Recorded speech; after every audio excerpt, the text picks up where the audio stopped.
Hello guys, I am in Campeche. I am back at the beach and Campeche has already surprised me. I didn't have many expectations of the city, but it is basically a walled city center, and inside the walls are beautifully colored houses. As you can see behind me, the ocean is so calm and I can't wait to have all the seafood. I can see lots of fish here in the water. You might hear a lot of traffic, but actually there is not much traffic at all compared to other bigger Mexican cities. I found myself just crossing streets without even looking because I don't even expect any cars.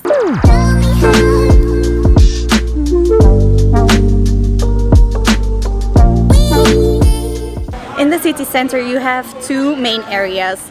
The street 59, the Calle 59, and the main square, which is right there. The Calle 59 starts and ends in a gate from the walls around the city, and all along this street are restaurants, and it's basically a big terrace. I am at the beautiful main square now. This is an ice cream of a typical Mexican flavor. It's lime and I'm guessing it's spicy. Let's try it. Okay, so once again my ice cream is for some reason broken in two. I don't know what Oxxo does with their ice creams, but the same thing happened to the Bailey's one in Puebla. Do you remember?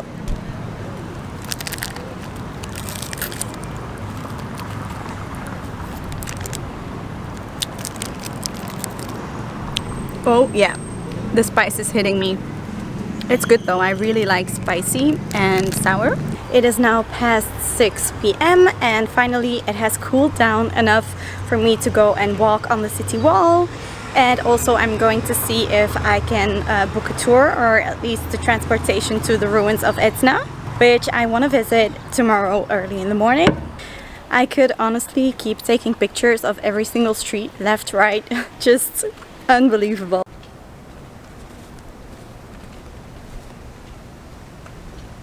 Well, that doesn't seem too promising.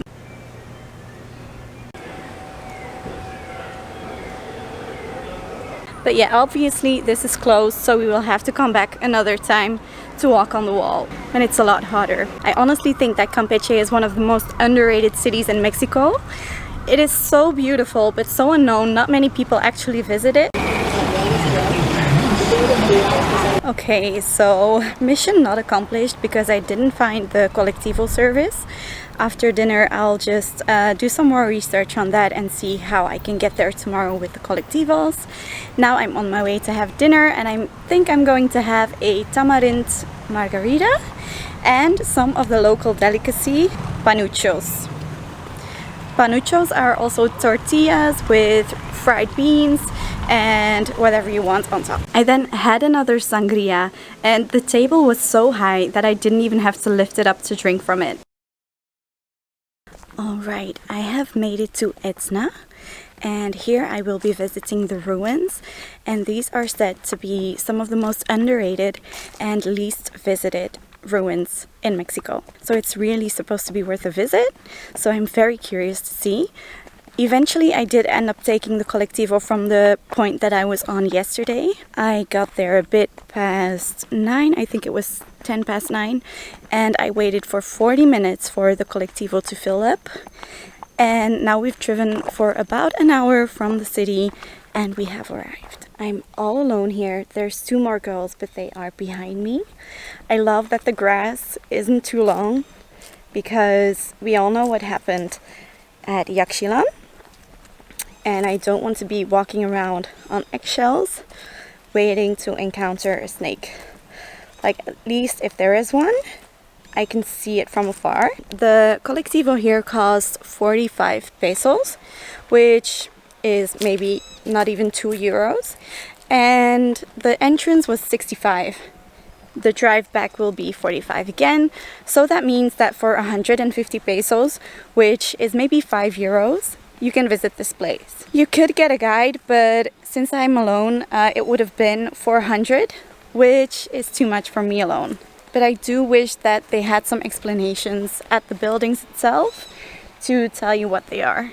There we go. We do have some explanations. Whoa, look at all these amazing temples. This is unreal. Like, how are there no people here?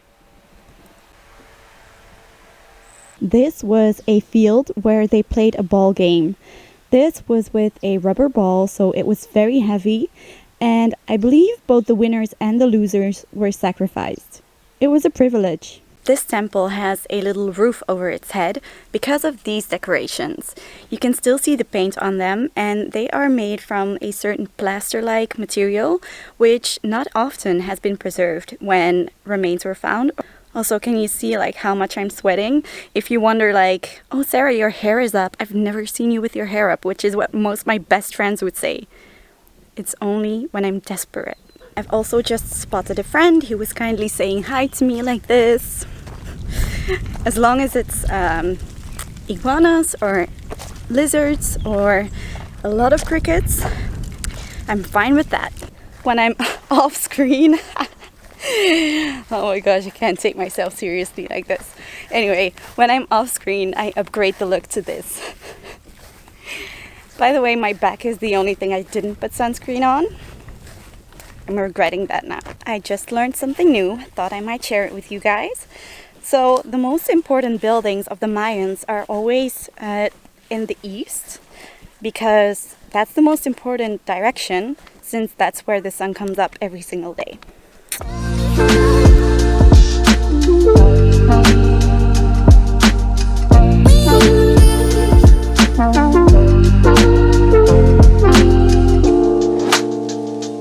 Just like the Egyptians, the Mayans used hieroglyphs to write, so it's just drawings that you can see on the buildings as well, and they use them to date buildings, but also to find out the names of kings, etc., and it's really fascinating. Let me just take that off for a second. Okay, so inside this big temple are 27 rooms. A fact that I haven't shared with you guys about all these temples is that back in the day they all used to be red. Maybe you know that the Egyptian pyramids, they used to be white. Well, these were red because red is the color of blood. But they also had lots of different other decorations that had other colors as well. Oh my gosh, look at the state of me. Oh well.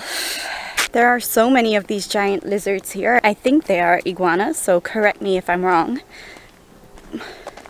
And I was filming one, and then some people were like, there's one next to you. And obviously not knowing how close next to me, I freaked out a little bit, like just made me uncomfortable. Like I'm not really scared of them, but I don't want them too close near me either. Even though I know that they are here and I know what they are, they still scare me every single time. So the driver of the collectivo said that pickup was at 11:30, 12:30. It is now almost 11:40, so I hope I don't have to wait almost an hour for the next one. And to be honest, I don't think so. I don't think there's only a collectivo once and every single hour. I was told that there were collectivos every single half hour. So fingers crossed, because I really don't want to wait in the sun for an hour. I didn't have to wait for a collectivo, not even for 1 second, because it got there right away, picked me up, and an hour later I was back in the city.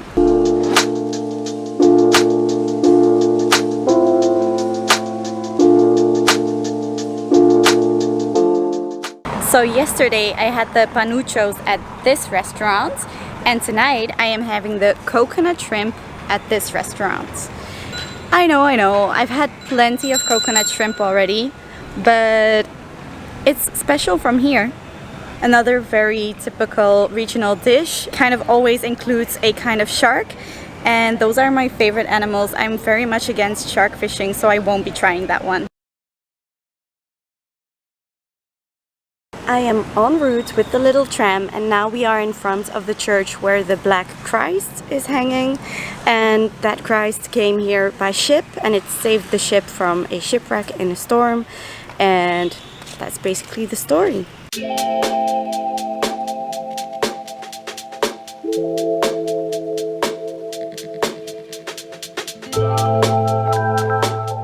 That was a nice little tram ride.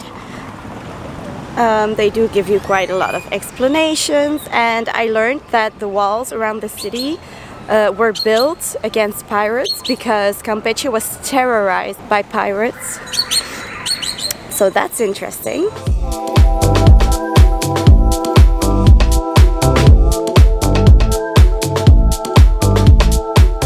So these typical regional dishes with coconut actually aren't that easy to find.